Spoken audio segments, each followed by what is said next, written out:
রাখি বন্ধন উৎসব তো চলেই এলো। প্রত্যেকটা ভাই ও বোনের কাছে এটি একটি বিশেষ দিন। বোনেরা তার ভাই বা দাদাদের জন্য নিজের হাতে যত্ন করে রাখি বানায়। কেউ কেউ তো দোকান থেকে কিনেও আনে আর সেটিকে ভাই বা দাদাদের হাতে পরিয়ে দেয়। কিন্তু জানো তো, এই দিনটা আমার কাছে একটু অন্যরকম।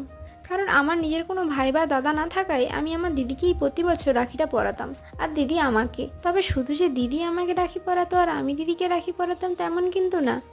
আমি আমার বাপি, মা, ঠাম্মি সবাইকে রাখি পরাতাম। যেহেতু রাখি বন্ধন উৎসব আর বেশি দেরি নেই, তো তাই আজ আমি আমার ক্লে নিয়েই বসে পড়েছি রাখি বানানোর জন্য।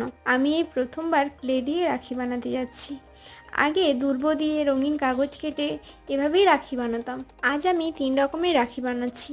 তো তোমাদের কোন রাখিটা সব থেকে ভালো লেগেছে প্লিজ কমেন্টে জানিও, আর ভালো লাগলে অবশ্যই একটা লাইক করে দিও। সবাই ভালো থেকো আর সুস্থ থেকো। সবাইকে টাটা।